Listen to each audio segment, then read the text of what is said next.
क्या नेपाल का विवाद थम गया है या नेपाल में एक नए विवाद की बीजें बोए जा चुके हैं? कौन वो लड़के थे जिनके फैशन क्या, कौन वो लड़कियां थीं जिनके फैशन की वजह से नेपाल जल गया? इन्हीं लोगों ने संसद भवन जलाया साहब, और संसद भवन को जलने दिया गया है। हमारे बीच में घुस गए थे राजनीतिक उपद्रवी। कहीं ऐसा ना हो शेख बांग्लादेश वाली स्थिति हो जाए। नमस्कार, जय हिंद दोस्तों। क्या नेपाल का विवाद थम गया है या नेपाल में एक नए विवाद की बीजें बोए जा चुके हैं? क्या नेपाल में सब कुछ ठीक है? क्या अब जो नई सरकार आएगी क्या उसमें सब कुछ ठीक होने जा रहा है? फिर कुछ सवाल ऐसे, किन लोगों ने संसद जलाई, किन बालेन शाह कहां हैं और सुशीला कार्की कितनी कामयाब होंगी? कौन वो लड़के थे जिनके फैशन क्या, कौन वो लड़कियां थीं जिनके फैशन की वजह से नेपाल जल गया? क्या है इनसाइड स्टोरी, क्या है नेपाल के आज के हालात? मेरे इस सेशन साथ आप इस सेशन में पूर्ण विश्लेषण समझेंगे कि क्या है पूरी कहानी। ये कुछ तस्वीरें जब शुरू हुई नेपो किड्स के रिगार्डिंग, एक सबसे बड़ा मुद्दा जो इस रिवोल्ट का निकल कर आया वो ये था कि भाई जो राजा इनके बेटे हैं, मंत्रियों के, ये जो सरकार में बैठे अफसरान हैं, इनके जो बच्चे हैं वो पार्टियां करते हैं, और पार्टियां करके भाई ऑब्वियस बात है कि एक वो होता ही है नेचर की, जो आदमी जो है अब खूब मजे लेता है तो वो अपने सोशल मीडिया प्लेटफॉर्म्स को इस्तेमाल करता है। फेसबुक है, इंस्टाग्राम में तरह तरह के ऐप आजकल चल रहे हैं, उन सब पर डालता है। और आजकल सोशल मीडिया से कनेक्शन हर व्यक्ति का है ही, वहां से ज्यादा मामला खराब हुआ जब लगने लगा कि यार हम तो भूखे मर रहे हैं। डाटा ये कहता है कि नेपाल की है आबादी लगभग 3 करोड़, 25% आबादी गरीबी रेखा से नीचे है। मतलब एक आंकड़ा यह है कि 125 रुपए डेली इनकम से भी कम नेपाल के कुछ लोगों की है। और नेपाल की जो इनकम है, जो नेपाल की जीडीपी है, जीडीपी में बहुत बड़ा सोर्स उस चीज से आता है कि जब विदेशों से इनकम आती है। विदेशों से इनकम आनी तो अच्छी बात होती है सर, नहीं भैया, इतनी इनकम विदेशों आने का अर्थ है कि तुम्हारे देश में कोई रोजगार नहीं है, तुम्हारे देश में गरीबी बेरोजगारी बहुत नेक्स्ट लेवल पर है, इसका अर्थ ये भी है। और आप सभी जानते होंगे, जितने बच्चे व्यवहारिक हैं या इधर उधर देखते होंगे, जो भी हम लोग देखते हैं कि नेपाल से आए हुए युवा हमारे आसपास कहीं ना कहीं काम करते हुए देखे जा सकते हैं, वो कहीं ना कहीं काम कर रहे होते हैं। यही उनकी इनकम का सबसे बड़ा सोर्स है, जिसे पलायन कहते हैं। और किसी भी देश से प्रतिभा पलायन, ब्रेन ड्रेन जो समस्या होती है, कोई बहुत अच्छी नहीं मानी जाती, तो क्यों वो वहां से जाके पैसा कमा रहे हैं? तो ऐसी स्थिति में यह है कि उनके देश में ना कुछ रोजगार है, और ऊपर से भ्रष्टाचार, तमाम तरह की ऐसी चीजें थी जिस बात से आंदोलन भड़का। और ये आंदोलन क्या भड़का, बाद में मैं तो ये कहूंगा तो पूरी बगावत थी भाई, ये तो पूरी बगावत निकल कर आई। कहानी ये निकल कर आती है कि कौन थे वो लोग जिनकी वजह से, जिन्हें नेपो किड्स कहा गया। मैं कुछ सवालों के इस सेशन में उत्तर लूंगा। पहला, क्या है नेपो किड की कहानी? दूसरा, सुशीला कार्की कितनी कामयाब होंगी? तीसरा, अशोक राज सागदले जो उनके मिलिट्री हेड हैं, महारथी श्री अशोक राज सागदले, उनकी भूमिका, और आने वाले समय में किस तरह की राजनीति वहां होने जा रही है। और सुशीला कार्की का विरोध क्यों हो रहा है? नई बनी पीएम है, अचानक से उनका विरोध शुरू हुआ। तरीके एक एक करके चीजों को समझिए मेरे प्यारे साथियों। ये सब आपने देखा कि नेपो किड्स के रिगार्डिंग ये चीज, ये फोटो खूब वायरल हुई। कौन है वो नेपो किड्स जिनको लेकर सब ज्यादा बवाल मचा? मेरे प्यारे साथी, मेरे पीछे कुछ तस्वीरें, जब मैंने डाटा निकालने की कोशिश की तो पता चला ये है श्रृंखला खातीवाड़ा। श्रृंखला खातीवाड़ा मिस नेपाल रह चुकी हैं और हार्वर्ड यूनिवर्सिटी में पढ़ती हैं, और अपने द्वारा किए गए फैशन के लिए खूब चर्चाएं बटोरती हैं। लेकिन उनकी यही चर्चा, उनके द्वारा किया गया यही सब काम उनके परिवार के लिए, सरकार के लिए मुसीबत बना। यही सबसे ज्यादा निशाने पर थी कि भाई ऐसा क्यों। आप देख सकते हो लाइफ स्टाइल से, अगर कोई देश बहुत गरीब है तो और उस देश में इस तरह की लाइफ स्टाइल वाले युवा हैं तो फिर लोगों के समझ में आ जाएगी कि बेटा पैसा कहीं और ही जा रहा है। मैंने इससे पिछले सेशन में, जिसको आपने बड़ा प्यार दिया, उसमें मैंने आपको पूरी कहानी शर्माई थी, केपी शर्मा ओली ने किस तरीके से नेपाल को बर्बाद कर दिया।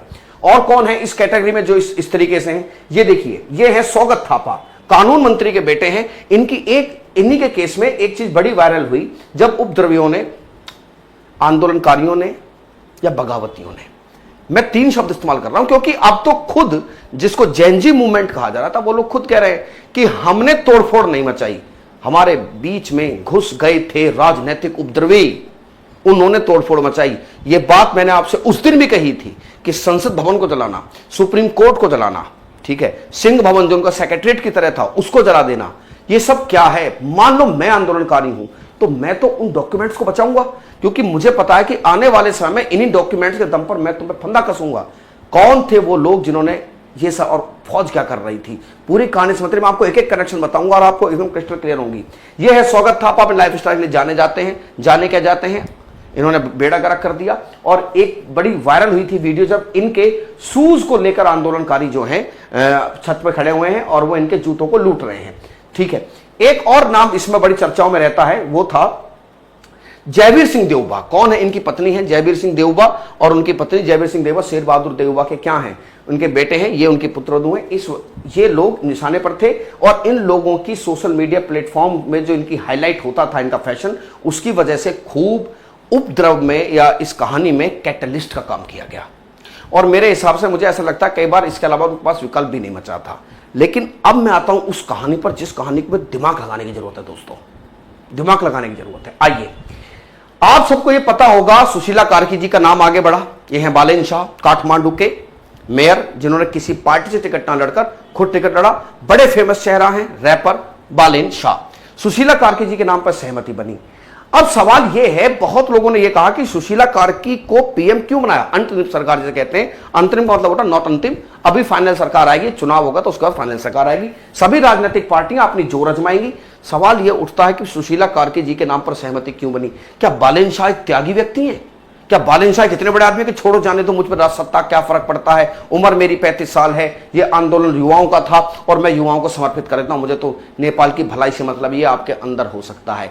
लेकिन मैं आपको बता दूं, इस आदमी ने, बालेन शाह, आपको सर आप कई बार विरोधी दिखते हो, उनके विरोधी नहीं दिखता भाई, विरोधी नहीं दिखता, लेकिन जिस तरीके के इस आदमी की सोच है, मैं आपको बता दूं, ये आदमी ना इनको सरकार चलाने देगा। मैं बता रहा हूं आपको, और रुको 20-22 दिन बाद, आपको 20-22 दिन मैं अपना आंकड़ा बता रहा हूं, आपको खुद पता चल जाएगा क्या हो रहा। क्योंकि जो हामी नेपाल जो एनजीओ थी, जो उसके फाउंडर हैं सुदान गुरुंग, उन्होंने अभी कल कई बयान है कि हम बनाना जानते हैं, हम हटाना भी जानते हैं। ऐसा क्या हो गया? ऐसा क्या हो गया? क्या जैनजी लोगों में आपस में फूट चल रही है क्या? बिल्कुल चल रही है, 100%। और पहले आप इन बालेन साहब की कहानी सुनिए। इनका उद्देश्य है कि अगर मैं अंतरिम सरकार का प्रधानमंत्री बन गया तो लोग ये कहेंगे आप बन तो गए एक बार प्रधानमंत्री, ठीक है। इनका उद्देश्य है फुल फ्लैश मैंडेट के साथ आना, फुल फ्लैश। 6 महीने ये कोई पार्टी खड़ी करें, अपने कैंडिडेट्स को उतारेंगे और ये फुल फ्लैश सत्ता में आना चाहते हैं। ये तो है बालेन शाह। अगले ही दिन एक बयान आया जब सुदान गुरुंग, जो हामी नेपाल एनजीओ है जिसने इस पूरे आंदोलन को चलाया था, कि हम सुशीला कार्की के बारे में कहा कि हम बिठाना जानते हैं, उतारना भी जानते हैं। ऐसा क्या हुआ? वजह थी इनका एक सलाहकार के रूप में उन लोगों को अपने साथ ले लेना जिनको ये लोग बुजुर्ग समझते हैं। बात इसी के खिलाफ थी कि बुजुर्गों के हाथ में राजनीति देनी नहीं है, तो इनके खिलाफत में भी कुछ चीजें उभर कर आ रही हैं।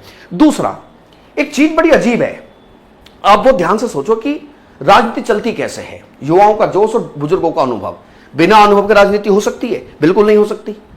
इतिहास उठाकर देख लीजिए आप, जिस रास्ते पर जैन जी या ये आंदोलनकारी या ये ग्रुप, जिस ग्रुप ने ये सब किया है, या जो लोग इनसे करवा रहे हैं, या जो लोग इसके पीछे एक्टिव हैं, क्या केवल युवाओं को लेकर देश, मतलब युवाओं की सोच पे देश चलेगा? राजनीति बड़ी लंबी चीज है बेटा, डिप्लोमेटिक लेवल में मात खा जाओगे, सैंडविच स्टेट बन जाओगे, पिस कर रह जाओगे। अभी तुम्हें समझ में नहीं आ रही है। तो जरूरत तो है अनुभव की, लेकिन उन्होंने कहा कि हमें बुजुर्गों की सत्ता नहीं चाहिए, हमें केवल युवाओं को शामिल करना है। और अगर सुशीला कार्की जी ऐसा नहीं करती है तो हम बिठाना भी जानते हैं और हम उतारना भी जानते हैं। तो मुझे नहीं लगता कि सब कुछ अंदर खाने ठीक है, सब कुछ अंदर खाने ठीक है, सत्ता को लेकर खींचतान जारी है। एक तो ये बात। दूसरा, आप एक चीज और समझिए, मैं एक बात के पीछे और आपका ध्यान दिलवाना चाहूंगा। संसद भवन जली, आग पकड़ गई, क्योंकि लकड़ी का काम ज्यादा होता है नेपाल में, तो तुरंत आग लगी, तो वो फिर बहुत दिनों तक जलता रहा। ये हैं प्रधान सेनापति महारथी श्री अशोक राज सिंहदेल साहब। इनकी प्रेस कॉन्फ्रेंस के पीछे तस्वीर देखिए आप, किसकी है? राजा की, आई थिंक पृथ्वी नारायण शाह है, राजा की तस्वीर है।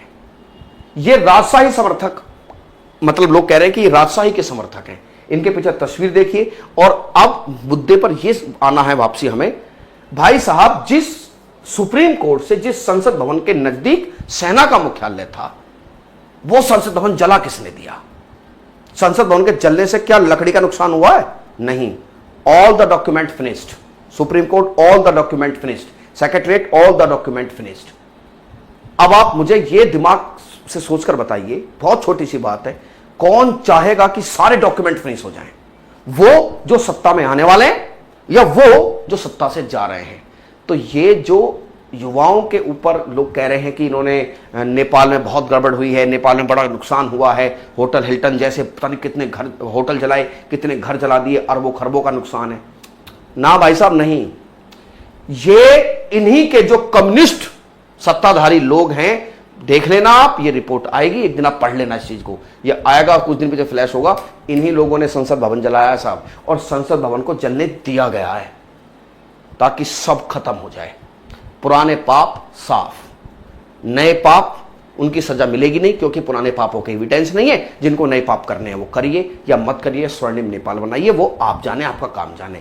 लेकिन मैं 100% दावा कर सकता हूं अपने अंदर मन से कि हुआ यही है कि जैन जी लोग जो प्रदर्शनकारी थे उन्होंने संसद भवन को नहीं फूका, ना उन्होंने सिंह भवन को फूका, सुप्रीम कोर्ट को नहीं। ये सब जो सत्ताधारी लोग थे वो घुसे उपद्रवियों में और जला दिया सारा। पूरा गेम साफ हो चुका है, ठीक है। और मैं बता दूं, इनकी राह भी आसान नहीं है, सुशीला कार्की जी की भी राह आसान मुझे लग नहीं रही है। और आप कमेंट सेक्शन में जरूर बताना कि आपको क्या लगता है इसमें, आप इस बारे में क्या सोचते हैं। मुझे तो राह आसान, मुझे नहीं लगता कि इनको सत्ता चलाने दी जाएगी। कहीं ऐसा ना हो शेख बांग्लादेश वाली स्थिति हो जाए। मुझे तो बांग्लादेश वाली स्थिति होती नजर आ रही है। लेकिन आप सोचो ना, बांग्लादेश में देखा, श्रीलंका में देखा, मालदीव में देखा, कहीं भी संसद भवन जलाई गई। इवन पाकिस्तान जैसे देश में भी संसद भवन को आगजनी जैसी घटनाएं हुई। ये सब करने वाले कौन है भाई? ये सब किसने किया? सब अंदर खाने सेटिंग है, सब फूंक दिया गया है। और ये सब अशोक राज सिकदेल, मैं इन पर क्वेश्चन मार्क नहीं लगा रहा, लेकिन इनकी भूमिका मुझे सटीक लगती है, क्योंकि ये काठमांडू के मेयर बालेन शाह के बड़े नजदीक आदमी है। ये बालेन शाह जब निर्विरोध इलेक्शन लड़े थे तो सबसे पहले मिस्टर अशोक राज सिकदेल साहब ही इनके पास पहुंचे थे कि कांग्रेचुलेशंस। आगे जो होगा वो पता चल जाएगा। लेकिन मैं वास्तव में स्थित आ रहा हूं, जितना सब सीधा दिख रहा है उतना सब सीधा है नहीं। ये अंदर खाने बहुत, एक तरीके से मैं ये मानूंगा कि नेपाल जीरो पर आ गया, नेपाल को दोबारा खड़ा होना है। और रही बात पुराने नेताओं की, कोई बंकर में छुपा बैठा है, किसी का कहीं इलाज चल रहा है, कोई मिल नहीं रहा है, ये सब लोगों का मुझे तो नहीं लगता कि शायद आप किसी न्यायिक प्रक्रिया या एडमिनिस्ट्रेशन पॉइंट ऑफ व्यू से आप इनको कोई सजा दे पाओगे। मुझे तो नहीं लगता। आपके कमेंट सेक्शन में आपकी राय का इंतजार करूंगा। धन्यवाद।